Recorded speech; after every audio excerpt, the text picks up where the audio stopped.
तो जय हिंद बच्चों, वर्क एनर्जी एंड पावर का क्लास 10th आपके पास आईसीएसई बोर्ड से लेकर आ चुका हूँ। नेक्स्ट टॉपिक देखिए, नेक्स्ट टॉपिक जो हमारे पास है उसका नाम है डिफरेंट फॉर्म्स ऑफ एनर्जी। यहाँ पे आपके सामने मैंने 9 तरह के एनर्जी के टाइप्स बेसिकली लिख रखे हैं ना, 9 टाइप्स ऑफ एनर्जी।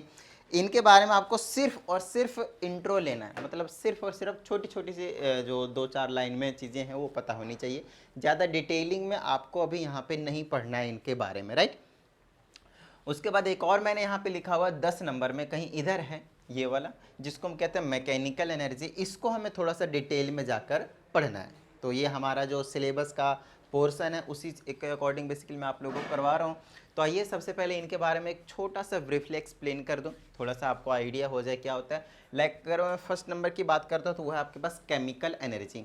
तो केमिकल एनर्जी सिंपल सी बात है, आपने डे टू डे लाइफ में, लाइक अगर मैं अभी कैमरा यूज़ कर रहा हूँ तो कैमरे के अंदर एक बैटरी डाल रखा है मैंने, राइट।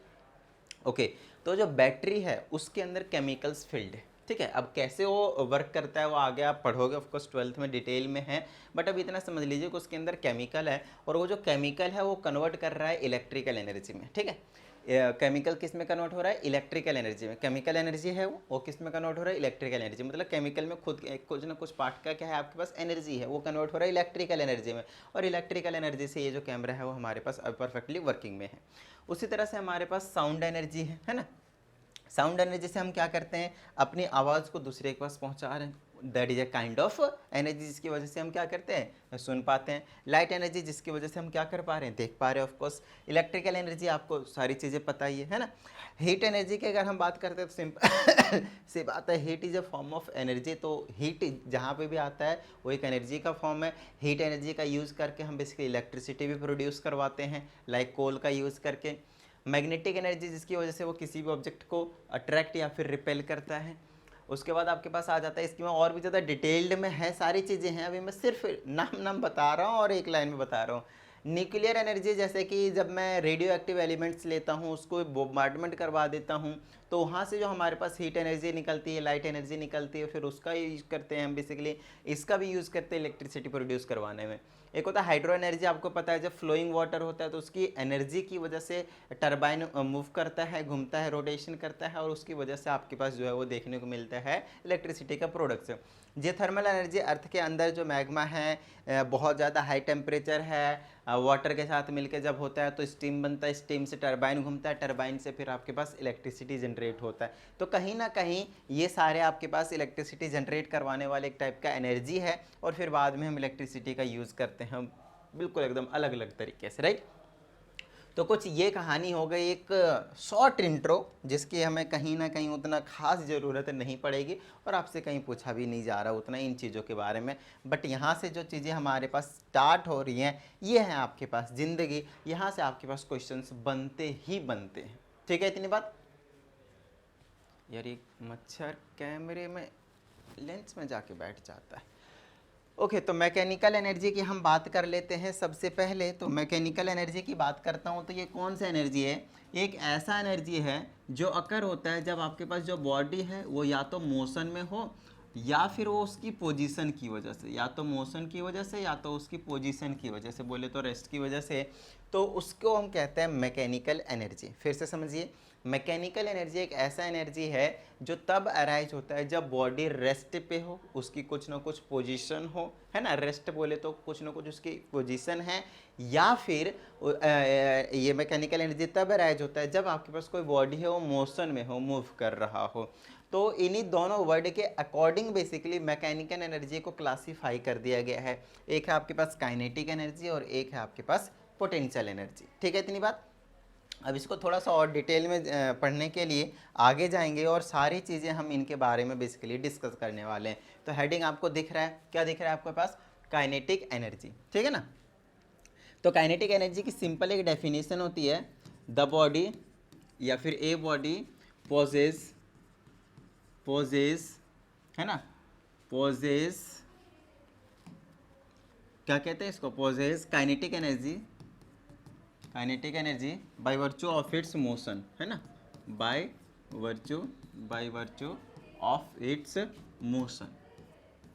तो सिंपल सी बात है, हम काइनेटिक एनर्जी तब कहेंगे किसी भी बॉडी के अंदर है जब, के आई शॉर्ट फॉर्म में है तो काइनेटिक एनर्जी, जब उसका जो बॉडी है वो किस में, मोशन में। जैसे कि अभी हमने लास्ट में मैकेनिकल एनर्जी को दो पार्ट में क्लासीफाई किया, kinetic energy and potential energy में। तो मोशन और पोजीशन जो था ना, बस उसी से इसको बेसिकली निकाल दिया गया है कि अगर बॉडी जो है मोशन में है, लाइक अगर आपके पास वाटर है, राइट, वाटर अगर रिवर का आप चेकआउट कर रहे हो तो फ्लो कर रहा है, जब फ्लो कर रहा है तो उसकी खुद की कुछ ना कुछ क्या है, काइनेटिक एनर्जी है। मैं हूँ, अगर मैं रनिंग कर रहा हूँ तो रनिंग कर रहा हूँ, इसका मतलब ये है कि मेरे बॉडी के अंदर क्या है, कुछ ना कुछ काइनेटिक एनर्जी है उस टाइम पे, है ना, जो बेसिकली मैं यूज़ कर रहा हूँ। सो सिंपल सी बात बताऊँ, काइनेटिक एनर्जी होता क्या है, आगे अभी इसका मैथमेटिकल स्टेटमेंट भी हम देखने वाले हैं, समझिएगा बहुत अच्छे से। हमारे पास पोजीशन यहाँ पे ए है, यहाँ पे पोजीशन बी है। अगर मैं अर्थ की बात करता हूँ, ध्यान से समझिएगा, अगर मैं अर्थ की बात करता हूँ, काइनेटिक एनर्जी और पोटेंशियल एनर्जी दोनों को एक साथ समझना है, एक साथ समझना है, ठीक है ना। अगर आपके पास, लेकिन मैं यहाँ पे थोड़ा सा अलग करके समझाऊंगा क्योंकि इनके मैथमेटिकल एक्सप्रेशन वगैरह आते हैं, तो पहले मैं काइनेटिक एनर्जी के बारे में सब कुछ समझा दूंगा, बट यहाँ पे थोड़ा सा दोनों को मैं इंक्लूड करने की कोशिश करूँगा। देखिएगा, अगर कोई बॉडी, यहाँ पे मैं अर्थ के सरफेस की बात कर रहा हूँ, ठीक है ना, मैं अर्थ के सरफेस की बात कर रहा हूँ, ठीक है, तो अर्थ के सरफेस पे बॉडी यहाँ पे है, कहीं पे यहाँ पे एक ऑब्जेक्ट है, इस केस में बॉडी का पोटेंशियल एनर्जी भी जीरो है और आपके पास काइनेटिक एनर्जी भी जीरो है। यस, सही कह रहा हूँ मैं, ध्यान से समझिएगा। यहाँ पे आपके पास बॉडी का पोटेंशियल एनर्जी भी जीरो है और काइनेटिक एनर्जी भी जीरो है। अभी दोनों के बारे में डिटेल में बात करेंगे, टेंशन मत लीजिए, ठीक है ना। अब आगे चलिएगा, अगर ये मोशन में आ गया, अब जो हमारे पास बॉडी था वो क्या हो चुका है, आपके पास मोशन में आ चुका है। अच्छा, अगर मोशन में आ चुका है तो उसकी खुद की कुछ ना क्या हो जाती है, आपके पास काइनेटिक एनर्जी आ जाती है बॉडी में। देखिए, अगर बॉडी यहाँ पे है और वो कुछ काम नहीं कर पा रहा है, यस, कुछ काम नहीं कर पा रहा है, मतलब मैं बोल सकता हूँ the body has no energy, ठीक है ना, बॉडी हैज़ नो एनर्जी। लेकिन जब ये मोशन में आ जाता है तो कहीं ना कहीं, और मोशन में आता कैसे, सबसे पहले ये समझने की कोशिश करते हैं। मोशन में अपने आप तो आ नहीं रहा, तो मोशन में क्या कर रहे हैं, हम ला रहे हैं, एक एक्सटर्नल फोर्स अप्लाई कर रहे हैं, और एक्सटर्नल फोर्स अप्लाई करने का मतलब है हम उस पर वर्क डन कर रहे हैं, वर्क कर रहे हैं, काम कर रहे हैं, work is done on the body. मेरा कहने का मतलब ये है कि वर्क डन का फॉर्मूला रहता है आपके पास फोर्स इंटू में डिस्प्लेसमेंट, तो आपने कुछ ना कुछ फोर्स लगाया और कुछ ना कुछ डिस्प्लेसमेंट उसने मूव ऑन किया है, तो जिसकी वजह से आपने कुछ ना कुछ काम कर दिया। अब जितना काम हम करते हैं उतना ही उस बॉडी के अंदर एनर्जी आ जाती है। मोशन में होता है तब तो हम उसको कह देते हैं भैया क्या है, आपके पास काइनेटिक एनर्जी है, लेकिन जब उसी बॉडी को ऊपर लिफ्ट कर देते हैं लेट से, तो उसको हम कह देते हैं उसके अंदर पोटेंशियल एनर्जी है। तो कुछ इस तरह की कहानी आपके पास निकल कर आती है दोनों बॉडी की, ठीक है ना। अब आगे चलते हैं और काइनेटिक एनर्जी को थोड़ा सा और डिटेल्ड में समझने की कोशिश करते हैं, है ना, थोड़ा सा डिटेल में समझने की कोशिश करते हैं। देखिए, अब यहाँ पे आपके पास आता है mathematical expression for kinetic energy, बड़ी छोटी सी चीज़ है, तुरंत समझ में आ जाएगा, बस थोड़ा सा आपको शांत दिमाग से समझने की ज़रूरत है, ठीक है। चलिए आगे की बात कर लेते हैं हम, थोड़ा थोड़ा थोड़ा सा ओके। अब मैथमेटिकल एक्सप्रेशन की बात हम कैसे करेंगे, चीज़ों को बहुत अच्छी तरीके से समझने की ज़रूरत है। अभी आपको एक चीज़ समझ में आ गया कि जब तक मैं बॉडी के ऊपर कुछ ना कुछ काम नहीं करूँगा तब तक बॉडी हमारा मोशन में जो है वो नहीं आएगा, है ना, तब तक हमारी जो बॉडी है वो मोशन में नहीं आने वाली है। तो इससे मैं ये कंक्लूजन निकाल सकता हूँ कि जितना मैं वर्क डन करूँगा, है ना, जितना मैं वर्क डन करूँगा उतना ही बेसिकली वर्क डन के इक्वल वो उसके अंदर बॉडी के अंदर क्या आने वाला है, काइनेटिक एनर्जी आने वाला है। सिंपल सा ये लॉजिक है, ठीक है ना। तो हमें एक्चुअल में कुछ नहीं करना है, एक वर्क डन निकालना है कि एक बॉडी को बेसिकली एक बॉडी के ऊपर हमने कितना काम किया है, सो दैट उसके अंदर जो है बॉडी के अंदर जो है मोशन हुआ है और कुछ ना कुछ वो आगे जाके डिस्प्लेसमेंट को कवर किया है, राइट। तो सिंपल सी बात है, यहाँ पे मैं कुछ ना कुछ कंडीशन को यहाँ पे ले रहा हूँ, तो उस चीज़ को समझने की ज़रूरत है। यहाँ पे मैं एक यहाँ पे सिंपल सा कंडीशन ले रहा हूँ कि एक बॉडी है मेरे पास जो पोजीशन ए से पोजीशन बी पे बेसिकली जा रही है ना, यहाँ पे पोजीशन ए है और पोजीशन यहाँ पे बी है, ठीक है ना, ए से बी पे गई, ठीक है, कोई भी बॉडी है, ओके। इनिशियली उसकी कुछ ना कुछ वेलोसिटी है पहले से मूव करते हुए आ रही है, ठीक है ना, पहले से वो बॉडी क्या आपके पास मूव करते हुए आ रही है, तो इनिशियल वेलोसिटी उसको हम क्या कह देंगे, कुछ ना कुछ है ना, यू है, इनिशियल वेलोसिटी क्या है आपके पास, यू है। और यहाँ पे ला के मैंने इसको रोक दिया तो फाइनल वेलोसिटी क्या हो जाएगी, जीरो हो जाएगी। यस, इनिशियल वेलोसिटी कुछ ना कुछ है और फाइनल वेलोसिटी जीरो हो जाएगी। क्यों, क्योंकि जो आपका ऑब्जेक्ट है, जो आपके पास कार है लेट से, वो जाकर वहाँ पे रुक गई, फाइनल वेलोसिटी 0 हो गई। दूसरी बात, लेट से इन्होंने जो डिस्प्लेसमेंट को कवर किया है दैट इज एस, जो डिस्प्लेसमेंट कवर हुआ है वो क्या आपके पास ये से लेकर बी तक का एस है। दूसरी बात, एक चीज़ और ध्यान में बहुत ही अच्छे तरीके से समझिएगा, इस बॉडी को मैं दो तरीके से डिराइव कर सकता हूँ। पहला, मैं बॉडी को रेस्ट पे ले सकता हूँ और उसमें मैं धक्का मार के कुछ ना कुछ वेलोसिटी ला सकता हूँ। दूसरा, बॉडी पहले से आ रही है और उसमें मैं धक्का मारकर रोक सकता हूँ। जब मैं रोक दूंगा, जितना काम मैं इसको रोकने में लगाऊंगा, जितना वर्क मैं इसको रोकने के लिए लगाऊंगा, ठीक उतना ही काइनेटिक एनर्जी उस बॉडी के अंदर होगा। इसकी भी कंफर्मेशन हो चुकी है, समझिएगा फिर से। अगर कोई बॉडी पहले से आ रही है, यस पहले से आ रही है, और मैं क्या करूँगा, उस बॉडी को रोकूंगा, उस बॉडी को क्या करूँगा, मैं रोकूंगा, तो जितना वर्क डन मैं उसको रोकने में लगाऊंगा, ठीक उतना ही एनर्जी या फिर उतना ही काम कौन करेगा, बॉडी करेगी। तो बॉडी के अंदर उतना ही एनर्जी स्टोर होगा जितना हम काम करेंगे उसको रोकने के लिए। तो मान लेते हैं यहाँ पे इसकी जो एक्सेलरेशन होगी ना वो माइनस का ये होगी, इसकी जो एक्सेलरेशन होने वाला है ना नेगेटिव ये होगा। क्यों? क्योंकि बॉडी को मैं रोक रहा हूँ, मतलब ये जो केस है वो रिटार्डेशन का है ना। मोशन इन स्ट्रेट लाइन आपने 9th क्लास में ही कर लिया है, तो रिटार्डेशन का केस है ये। रिटार्डेशन की वजह से उसकी जो एक्सेलरेशन है वो नेगेटिव हो जाएगी, है ना, क्योंकि उसकी वेलोसिटी पहले से यू है, कुछ ना कुछ है, 50 60 कुछ भी हो सकता है मीटर पर सेकंड लेट से। आते आते आते आते हमने ब्रेक लगाते ही लास्ट में उसकी फाइनल वेलोसिटी क्या हो गई, 0 हो गई। क्या इतनी बात समझ में आ गई? ठीक है, चलिए अब यहाँ से हम क्या करने वाले हैं, वर्क डन निकालेंगे तो क्या आएगा, फोर्स इंटू में डिस्प्लेसमेंट। लेकिन वर्क डन का फॉर्मूला हमारे पास क्या है, फोर्स इंटू में डिस्प्लेसमेंट, और हमें यही एक्चुअल में पता करना है कि कितना वर्क डन है। तो उसके लिए हमें किन किन चीज़ों की जरूरत पड़ेगी वो मैं आपको यहाँ पे बता देता हूँ। तो यहाँ पे आपको एक छोटे से इक्वेशन यूज करेंगे 9th क्लास से ही, according to third equation of motion. Third equation of motion, अगर मैं थर्ड इक्वेशन ऑफ मोशन की बात करता हूँ तो मेरे पास कुछ इस तरह से रहता है, याद कीजिए, वी स्क्वायर माइनस का यू स्क्वायर और इज इक्वल टू में 2as, या फिर आपके पास वी स्क्वायर ये उधर जाता है तो प्लस का यू स्क्वायर और प्लस में 2as रहता है, तो कोई टेंशन वाली बात नहीं है। ठीक है, इतनी बात ठीक है। चलिए अब यहाँ पे चेकआउट कीजिए, फाइनल वेलोसिटी हमारे पास कितना है, 0 है, तो 0 का स्क्वायर हो जाएगा माइनस इनिशियल वेलोसिटी कितनी है, यू स्क्वायर है, यू ही लेट कर रखा है हमने, 2 है, और मल्टीप्लाई में एक्सेलरेशन की जगह a है, और डिस्प्लेसमेंट कितना कवर किया, s कवर किया हुआ है। ठीक है, तो मेरे पास यहाँ आ गया माइनस का u का स्क्वायर इज इक्वल टू ये माइनस का 2as आ गया। इससे इसको उड़ा दीजिए और आगे थोड़ा सा लिख देते हैं इसको, कुछ इस तरह से मेरे पास बच गया, मेरे पास बच चुका है आपके पास यू स्क्वायर और इज इक्वल टू में 2as। इसको हम क्या करेंगे, फर्स्ट इक्वेशन की नेमिंग कर देंगे। क्या इतनी बात समझ में आ गई? बिल्कुल छोटी सी डेरिवेशन है, कुछ ज़्यादा टेंशन नहीं लेना है। इसको मैं छोटा कर देता हूँ ताकि सारी चीज़ें आपको दिख जाए। ओके, अब आगे यहाँ पे मैं क्या करने वाला हूँ, according to Newton's second law of motion, second law of motion. तो सेकेंड लॉ ऑफ मोशन के अकॉर्डिंग आपको एक चीज़ पता है कि जब हम डिराइव करते थे तो वहाँ पे हमारे पास आता था force is equal to, yes force is equal to mass into में एक्सेलरेशन, है ना। फोर्स का जो फॉर्मूला होता था वो ये होता था। तो यहाँ से मैं अगर एक्सेलरेशन की वैल्यू निकालूँ तो m इधर आ जाएगा, तो फोर्स के नीचे क्या चला जाएगा, m, और इज इक्वल टू में क्या आ गया, एक्सेलरेशन। इसको आप सेकेंड इक्वेशन की नेमिंग कर देंगे। क्या इतनी बात समझ में आ गई? आगे चलिए, अब आपको क्या करना है, यहाँ से आपके पास एक्सेलरेशन की वैल्यू उठानी है और फर्स्ट इक्वेशन में पुट कर देना है। तो फर्स्ट इक्वेशन आपको साफ साफ दिख रहा है ऊपर, है ना, तो यहाँ पे बोल देंगे पुट इन फर्स्ट, ठीक है ना, सिंपल। तो यू स्क्वायर को मैं यूँ ही रखूँगा और इज इक्वल टू में 2 ऐसे ही रखूँगा, और मल्टीप्लाई में ए के जगह क्या पुट करूँगा, एफ अपॉन में एम, और मल्टीप्लाई में एस के जगह पे एस ही रहने वाला है आपके पास। ठीक है, इतनी बात। चलिए अब हमें क्या करना था, हमें वर्क डन निकालना था, और वर्क डन का मतलब होता है फोर्स इंटू में डिस्प्लेसमेंट।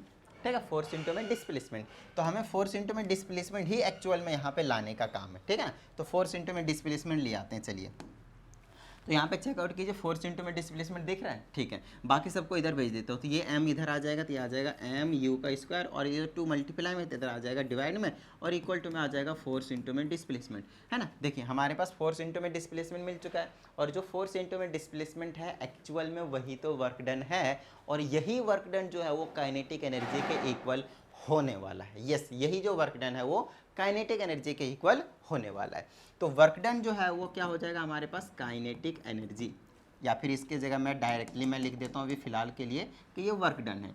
और यहाँ पे देखिएगा इसको मैं लिख सकता हूँ 1/2, एक स्टैंडर्ड फॉर्म रहता है काइनेटिक एनर्जी के फॉर्मूले का कुछ इस टाइप का कि kinetic energy is equal to half m और इंटू में वी का स्क्वायर, कुछ इस तरह की कहानी रहती। ठीक है इतनी बात, ओके।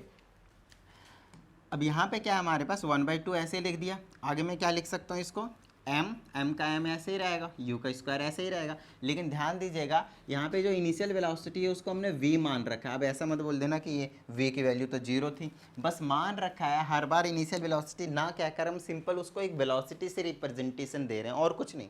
आप चाहें तो स्टार्टिंग में मान सकते थे u को v और लास्ट वाले को उसको v के जगह पे 0 पुट करके आगे काम कर सकते थे। बट सिंपल सी बात समझनी है कि कोई बॉडी होगी मूव कर रही होगी तो उसको हम इनिशियल वेलोसिटी नहीं बोलेंगे, सिंपल एक वेलोसिटी बोलेंगे जिसको हम v से रिप्रेजेंट कर रहे हैं और कुछ नहीं। ठीक है ना, तो u के जगह पे आप सिंपली v रख देंगे तो कुछ टेंशन नहीं लेना आपको। अब यहाँ से आपको पता चल गया वर्क डन का मतलब क्या होगा, काइनेटिक एनर्जी है ना, जितना वर्क डन आप करेंगे वही काइनेटिक एनर्जी होगा और इसका मतलब होगा हाफ एम वी का स्क्वायर। ये होगा इसकी मैथमेटिकल एक्सप्रेशन और यही फॉर्मूला आपको याद रखनी है। लेकिन एक चीज़ और ध्यान रखिएगा, मैंने यहाँ पे आपको सिर्फ मैथमेटिकल चीज़ें जो है वही करवाया है। अब बात आती है कि और इसमें क्या करना था सर, तो और इसमें एक स्टेटमेंट लिखनी है। बोले तो यहाँ पे ये जो काम हमने किया है ना कि consider a body having initial velocity u, this kind of thing you have to write, है ना, it covered displacement as it has negative acceleration and the final velocity is 0। इस टाइप की चीज़ें आपको स्टार्टिंग में एक्सप्लेनेशन देना पड़ेगा इस छोटे से डायग्राम के लिए। समझ में आ गई इतनी बात, डन है। और ओवरऑल ये कहानी हो गया आपके पास, देख लीजिए आगे। और काइनेटिक एनर्जी का डेरिवेशन है ये, और बिल्कुल छोटा सा मोटा सा नन्ना सा मुन्ना सा चुन्ना सा छोटा सा, ठीक है ना, ये बहुत ज़्यादा इंपॉर्टेंट है, इसको कीजिए। इसके बेस पे हम आगे अभी न्यूमेरिकल्स की भी प्रैक्टिस करने वाले हैं। ओके तो अब हम आगे चलते हैं और आगे हमारे पास बड़ा ही एक छोटा सा टॉपिक है जिसको हम बोलते हैं relation between linear momentum and kinetic energy. तो सिंपल सी छोटी सी बात है यहाँ पे हम करेंगे। देखिएगा आपके ये पता होना चाहिए कि लीनियर मोमेंटम का क्या आपके पास फॉर्मूला रहता है, राइट। तो यहाँ पे देखिएगा लीनियर मोमेंटम को हम जनरली पी से रिप्रेजेंट करते थे और उसका फॉर्मूला होता है मास इंटू में वेलोसिटी। ये आपके पास फर्स्ट इक्वेशन हो गया, ये चीज़ आपको पता होनी चाहिए।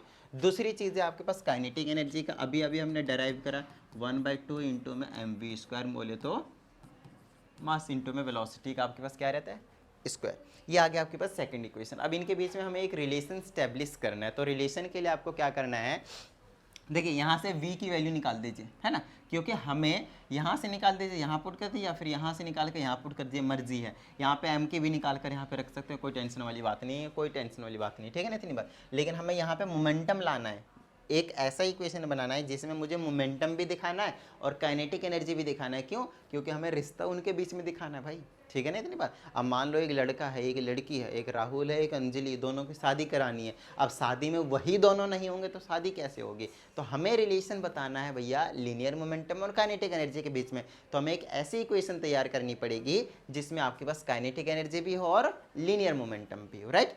चलिए आगे की बात करते हैं हम। तो सिंपल सी बात है, काइनेटिक एनर्जी को मैं यूं ही रख रहा हूँ और इज इक्वल टू हाफ भी यूं ही रख रहा हूँ, मास भी यूं ही रख रहा हूँ। बस वेलोसिटी के जगह पे यहाँ से निकाल कर मैं यहाँ पे पुट कर देता हूँ, ठीक है इतनी बात। तो v के जगह पे यहाँ पे मैं क्या पुट कर सकता हूँ देख लीजिए, या फिर m के जगह पुट कर देता हूँ, कोई टेंशन वाली बात नहीं है, जब भी आ जाएगा m वाला इजी रहेगा। तो यहाँ से m की वैल्यू निकाल दीजिए, क्या निकलेगा p/v और इज इक्वल टू क्या आ जाएगा आपके पास m। देख लीजिए यहाँ से m इधर रखा, ये इधर आ गया, तो py में v आ गया। तो 1/2 रखा और मल्टीप्लाई m के जगह पे क्या करते हो भाई, p/v और इंटू में v का स्क्वायर, ठीक है इतनी बात। चलिए आगे। अब ये आ गया मेरे पास kinetic energy is equal to 1/2 और मल्टीप्लाई में एक v से एक v उड़ जाएगा और p मल्टीप्लाई में v जो है वो बच जाएगा। तो ये एक रिलेशन हो गया मेरे पास क्या, काइनेटिक एनर्जी और मोमेंटम के बीच में। ये रहा काइनेटिक एनर्जी और ये रहा मोमेंटम, p क्या है आपके पास, मोमेंटम, राइट, लीनियर मोमेंटम कहते हैं इसको।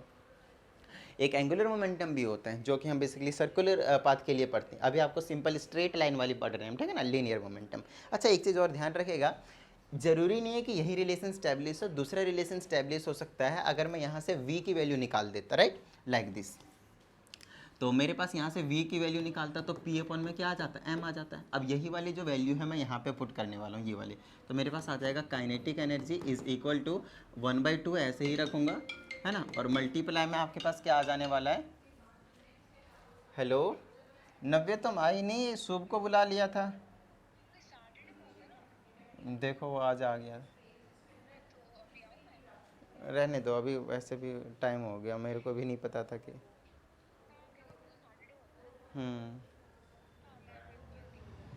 ठीक है, आज बात कर लेंगे। आज आ जाना 4 बजे, है ना?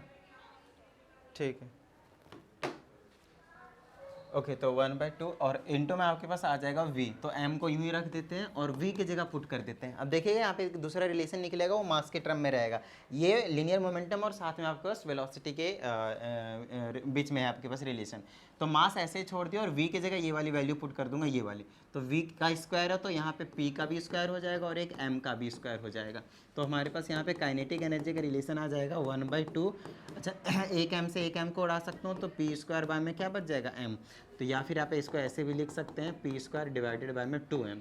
तो कहीं ना कहीं ये एक और रिलेशन इस्टेब्लिश हो गया। आपके बुक में या फिर मोस्टली बुक्स में ये वाली चीज़ गिवन रहती है। देखिए, हमें जितनी पॉसिबिलिटी होती है हम उतना काम कर देते हैं। देखिए, वो एक मिनिमम चीज़ है, हम थोड़ा सा एक्सपेंड करके पढ़ ले रहे हैं तो कोई टेंशन वाली बात नहीं है ना, कि हमने एक और रिलेशन यहाँ पे निकाल दिया है, क्योंकि यहाँ पे निकल सकता है इसलिए मैंने निकाल दिया, ख़त्म बात, है ना। तो यहाँ से आपको एक चीज़ समझ में आना चाहिए कि एक्चुअल में हमसे बोला क्या है और हम उस चीज़ को कर पा रहे हैं या फिर नहीं। तो ज़्यादा टेंशन नहीं लेना है कि भाई ये बुक में दिया, ये नहीं दिया तो ये गलत है, बिल्कुल भी नहीं। आपको रिलेशन दिखाना था काइनेटिक एनर्जी और मोमेंटम के बीच में, वो हमने यहाँ पे दिखाया है और वो बिल्कुल सही है, टेंशन मत लीजिए, ठीक है, इतनी बात। चलिए, अब हम आगे की बात कर लेते हैं और आगे हमारे पास क्या है चीज़ें, उनके बारे में देखते हैं यहाँ पे।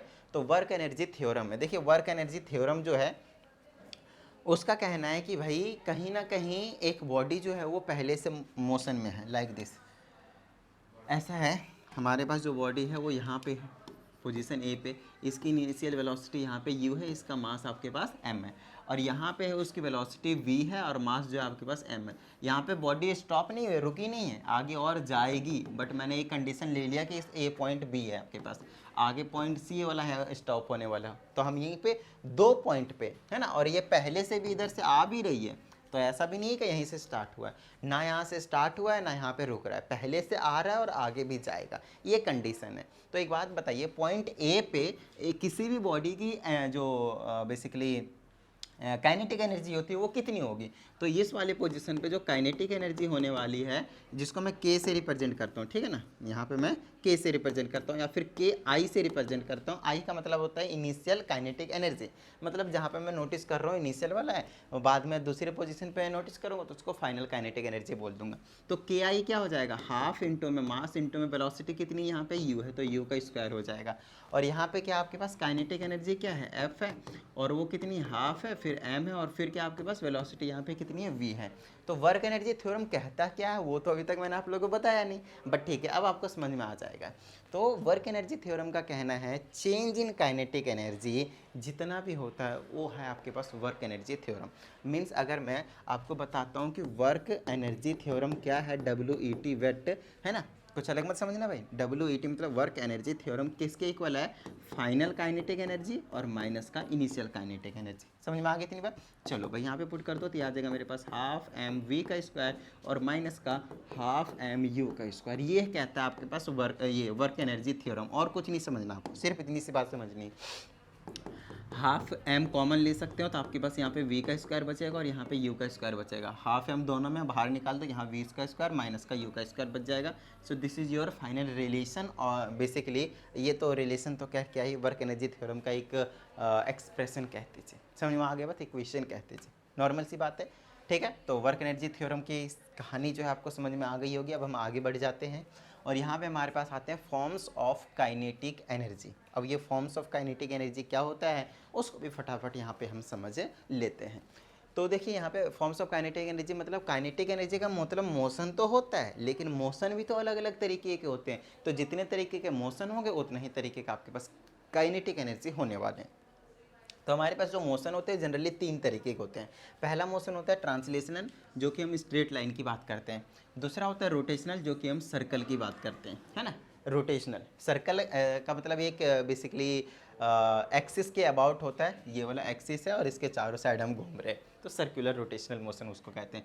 वाइब्रेशनल मतलब होता है कि एक पोजीशन है, आगे गए फिर पीछे आए, फिर आगे गए फिर पीछे आए, फिर आगे गए फिर पीछे आए, फिर आगे गए फिर पीछे आए, इस टाइप के मोशन को हम वाइब्रेशनल मोशन कहते हैं। मतलब अगर कोई बॉडी स्ट्रेट जा रही है, लाइक अगर मैं आगे वॉक कर रहा हूँ तो मेरे अंदर जो बॉडी अंदर एनर्जी होगी, काइनेटिक एनर्जी, वो होगी आपके पास translational kinetic energy. Yes, this is your translational kinetic energy. सारी ये काइनेटिक एनर्जी है, समझ में आ गई ना तेरी बात? ये सारे के सारे क्या आपके पास काइनेटिक एनर्जी, क्योंकि काइनेटिक एनर्जी की ये फॉर्म है। अगर मैं सर्कल में घूम रहा हूँ एक एक्सिस के अबाउट, चारों साइड रिवॉल्व कर रहा हूँ, या फिर किसी और ऑब्जेक्ट को ऐसे ऐसा कर रहा है, लाइक अर्थ है, तो वो एक तरीके से रोटेशनल मोशन है। और आपके पास वाइब्रेशनल मतलब एक पोजीशन, जैसे पेंडुलम के देखा होगा, आगे पीछे आगे पीछे आगे पीछे, एक मीन पोजीशन के about to and fro motion करने के बेसिकली जब मोशन में होता है तो उस केस को कहते हैं वाइब्रेशनल काइनेटिक एनर्जी। उस बॉडी के अंदर वाइब्रेशनल काइनेटिक एनर्जी होगा। ये सिंपल सी चीज़ें, कुछ ज़्यादा टेंशन नहीं लेना है। और अब हमारे पास आ जाता है पोटेंशियल एनर्जी क्या होता है। तो जिस तरह से आपने पहले देखा कि अगर आपके पास एक बॉडी है जो मोशन में है तो उसके अंदर काइनेटिक एनर्जी रहती है, लेकिन अगर वो पोजीशन में है, किसी पर्टिकुलर पॉइंट पे है अर्थ से अबव, मतलब किसी न किसी, तो खैर डिपेंड करता है कि किसी पोजीशन में कहाँ पे है। इसका ज़रूरी मतलब नहीं है कि अर्थ से सिर्फ ऊपर, अभी मैंने बोला आपको सिर्फ अर्थ से ऊपर, बट हाँ, क्योंकि ये दो टाइप के होते हैं तो थोड़ा सा मैटर कर जाता है कि आप क्या बोल रहे हो, राइट। आप सिर्फ ये नहीं कह सकते कि अर्थ से सिर्फ ऊपर है तो उसके अंदर यहाँ पे पोजीशन पे रोक रखा है तो उसके अंदर पोटेंशियल एनर्जी है, नहीं। अब वहाँ पे चीज़ों को समझना है हमें कि ये जो पोटेंशियल एनर्जी है, अभी सिर्फ इतना समझ लीजिए कि उसकी पोजीशन की वजह से होता है। मतलब कहीं पर रखा हुआ है, एक पोजीशन है उसके फिक्स है, तो उसकी वजह से उसके अंदर क्या होता है, पोटेंशियल एनर्जी होता है। लेकिन दोनों के केस में अलग अलग होता है, समझने की कोशिश करेंगे, क्योंकि इसके पोटेंशियल एनर्जी के जो टाइप्स हैं वो दो है हमारे पास, जिसमें से पहला है ग्रेविटेशनल पोटेंशियल एनर्जी। अब ये ग्रेविटेशनल पोटेंशियल एनर्जी कौन सा था पता है? जो अभी मैंने आपको बताया कि कोई ऑब्जेक्ट है, अर्थ के सरफेस से हमने उठा के किसी एक पर्टिकुलर पोजीशन पे लाके रख दिया है, तो उसके हमने उठाने में कुछ ना कुछ तो वर्क डन किया होगा ना, कुछ ना कुछ काम जरूर किया होगा। तो जितना हमने काम किया है ठीक उतना ही वर्क डन जो है, जो जितना हमने वर्क डन किया उसको उठाने में against gravity, yes against gravity की बात करूँ, क्यों? क्योंकि ऑब्जेक्ट को नीचे हमेशा ग्रेविटी खींच रही है, लेकिन हमने वर्क डन लगा के उसके एक पोजीशन को फिक्स कर दिया है, ठीक है इतनी बात। तो हमने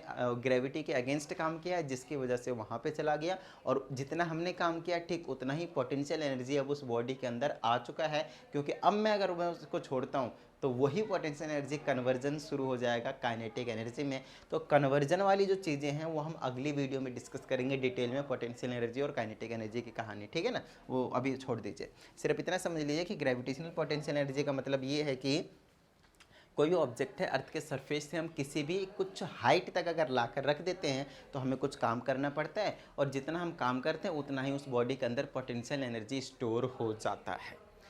सेकेंड है आपके पास इलास्टिक एनर्जी। तो इलास्टिक एनर्जी किसी भी इलास्टिक चीज़ में जो है बेसिकली आपको देखने को जरूर मिलेगा। लाइक अगर आपके पास स्प्रिंग है तो स्प्रिंग को अगर आपने खींचा है ना, स्प्रिंग को आपने खींचा, मान लीजिए स्प्रिंग है और इसको यहाँ तक था, इसको खींच के मैंने यहाँ तक ला दिया, तो अगर मैं अब मैं छोड़ूंगा तो जितना हमने इसको खींचने में कुछ ना कुछ काम किया, तो जितना हमने काम किया उतना ही उस बॉडी के अंदर स्टोर हो चुका है क्या, पोटेंशियल एनर्जी। और बाद में वो छोड़ देंगे तो काइनेटिक एनर्जी, बोले तो मोशन में आएगा तो काइनेटिक एनर्जी में कन्वर्ट होगा।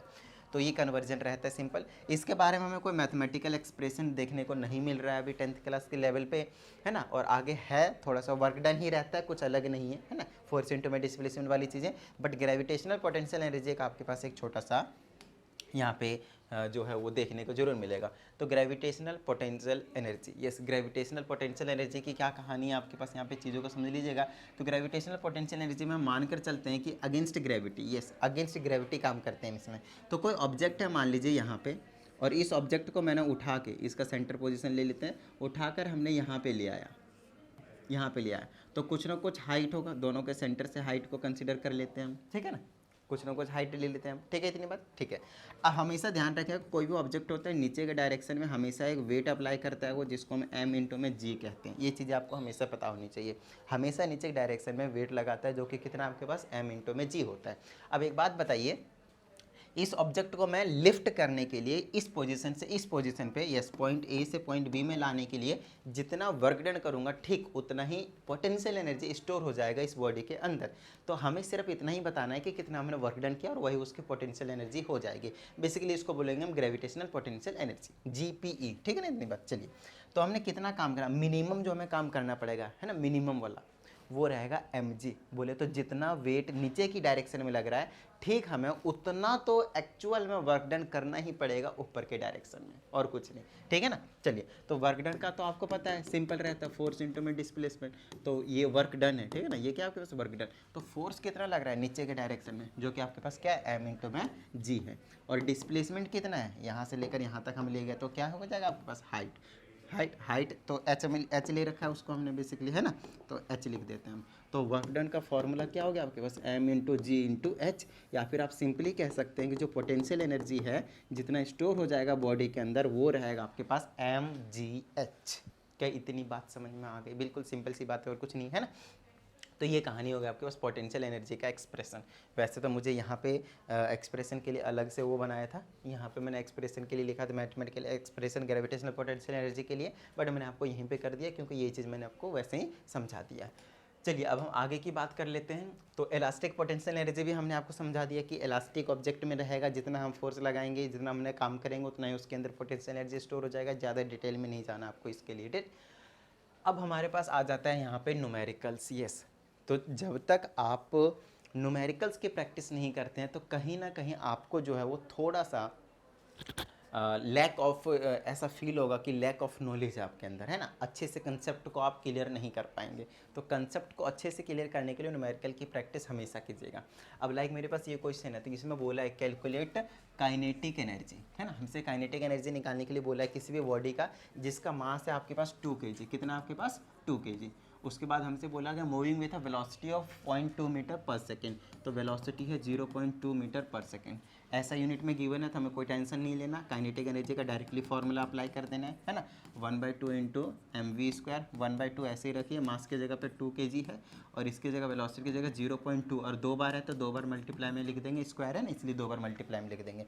2 से 2 कैंसिल हो गया, इसको मल्टीप्लाई कर देंगे 0.04 हो जाएगा। क्योंकि काइनेटिक एनर्जी और उसकी ऐसा यूनिट हमने आपको पहले ही बता दिया है, जूल है, तो हम यहाँ पे जे से इसको रिप्रेजेंटेशन दे देंगे, खत्म बात। आगे चलिए, दूसरा न्यूमेरिकल हमारे पास यहाँ पे है। इसमें कहा जाता है how fast should a man of mass 50 kg। इसका मास 50 kg दे रखा है आपके पास। Should run so that his kinetic energy दे रखा है आपकी बार कितना हो जाना चाहिए, 625 जूल हो जाना चाहिए। हमसे कहा जाता है कोई एक पर्सन है, कोई मैन है, आदमी है जो दौड़ रहा है ना। तो कितनी तेज़ दौड़नी चाहिए, कितनी उसकी वेलोसिटी होनी चाहिए, और उसका मास जो है 50 kg है ना, 50 kg है, कि उसकी जो काइनेटिक एनर्जी होनी चाहिए वो 625 जूल होनी चाहिए। तो सिंपल है, kinetic energy is equal to क्या हो गया आपके पास, हाफ mv का स्क्वायर। हमसे वेलोसिटी निकालने के लिए बोला है तो वैल्यूज पुट कर देंगे। काइनेटिक एनर्जी की जगह 625 is equal to half into में मास की जगह पे 50 और इंटू में वेलोसिटी स्क्वायर ऐसे रख देते हैं, क्योंकि हमें वेलोसिटी यहाँ पे क्या करनी है, कैलकुलेट करनी है।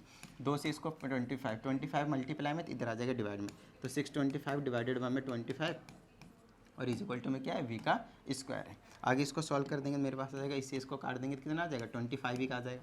25 इंटू 25 625, तो आगे 25 इज इक्वल टू वी का स्क्वायर। स्क्वायर इधर भेज दीजिए, अंडर रूट में आ जाएगा 25 और इज इक्वल टू में v आ जाएगा। तो यहाँ पे मेरे पास आ जाएगा 5। ठीक है, इतनी बात। और 5 क्या रहेगा, मीटर पर सेकेंड। ध्यान रखिएगा यूनिट का प्रॉपर तरीके से, जिसकी भी आप कैलकुलेशन करेंगे आप उसकी यूनिट जरूर मेंशन करेंगे। ठीक है, चलिए नेक्स्ट क्वेश्चन के पास चले जाते हैं हम। और यहाँ पे आ जाता है 2 bodies of equal masses move with uniform velocities v and 3v। इसका मतलब ये है कि पहला बॉडी है उसकी वेलोसिटी जो है वो v है, ठीक है। एक दूसरा बॉडी है जिसकी वेलोसिटी है वो 3v है, मतलब 3 टाइम्स है, पहले के 3 टाइम्स है। अब हमसे कहा जाता है find the ratio of their kinetic energy. तो यहाँ पे मान लेता हूँ कि ki बोल देता हूँ, इनिशियल काइनेटिक एनर्जी। इनिशियल तो खैर क्या ही बोलूँगा, K1 बोलूँगा क्योंकि पहले बॉडी की काइनेटिक एनर्जी, या फिर Ka बोल देता हूँ तो क्योंकि बॉडी ए का नाम दिया ना इसीलिए, ठीक है। तो बॉडी ए की काइनेटिक एनर्जी क्या हो जाएगी, हाफ mv का स्क्वायर हो जाएगा। ठीक है, इतनी बार, हाफ mv का स्क्वायर हो जाएगा। दूसरा Kb, मतलब दूसरे बॉडी की काइनेटिक एनर्जी क्या हो जाएगा, हाफ m और v की जगह क्या है, ध्यान रखिएगा 3v है, तो यहाँ पे आपको 3v रखना पड़ेगा ऐसे करके, 3v का स्क्वायर। तो इसको सॉल्व करेंगे तो kb आ जाएगा हाफ m और मल्टीप्लाई में इसका स्क्वायर करेंगे तो 9 और ये आ जाएगा v। ये आपके पास फर्स्ट इक्वेशन है, ये आपके पास सेकंड इक्वेशन है। हमसे कहा जाता है find ratio of their kinetic energies, तो दोनों की एनर्जी दिख गई हमें, अब रेशियो निकालनी है। रेशियो के लिए आपको डिवाइड करना रहता है और कुछ नहीं, तो आपकी मर्जी है, पहले से दूसरे को डिवाइड कीजिए या फिर दूसरे से पहले को डिवाइड कीजिए, कोई टेंशन वाली बात नहीं, राइट। तो चलिए मैं यहाँ पे बोल देता हूँ डिवाइडिंग इक्वेशन 1/2, ठीक है ना।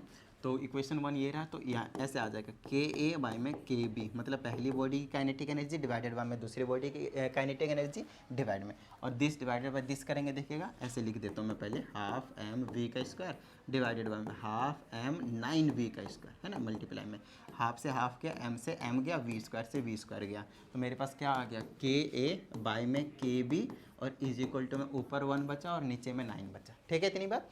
तो यहाँ से अगर आप क्रॉस मल्टीप्लाई करेंगे, रेशियो निकल गया, रेशियो कितना आपके पास 1:9, रेशियो कितना आपके पास 1:9 है। अच्छा एक चीज़ और ध्यान रखिएगा, आप यहाँ से कंक्लूजन निकालना चाहते हैं तो क्रॉस मल्टीप्लाई कर दीजिए, के बी को 1 से करेंगे तो के बी आएगा, इससे इसको करेंगे तो 9 टाइम्स के आएगा। यहाँ से एक कंक्लूजन निकलता है हमारे पास कि जो दूसरी बॉडी है वो पहली बॉडी के 9 टाइम्स उसकी स्पीड, वो काइनेटिक एनर्जी ज़्यादा है, 9 टाइम्स काइनेटिक एनर्जी ज़्यादा है। मतलब अगर बॉडी ए की 10 काइनेटिक एनर्जी है, 10 जूल है काइनेटिक एनर्जी, तो जो बॉडी बी है उसकी 90 जूल है काइनेटिक एनर्जी, 9 टाइम्स है, ठीक है इतनी बात। चलिए अब नेक्स्ट क्वेश्चन, और यहाँ पे आपके पास लास्ट क्वेश्चन है, तो देख लीजिए क्या कहा जाता है। इसमें कहा जाता है what will be potential energy of a body.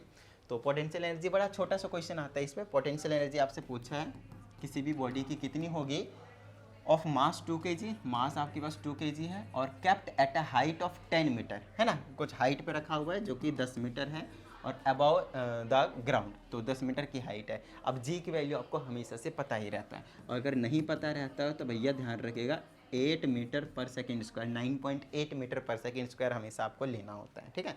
अगर गिवन हो तो वो लेना है, कभी कभी 10 गिवन रहता है तो वो लेना है, ना गिवन हो तो 9.8 आपके पास फिक्स है।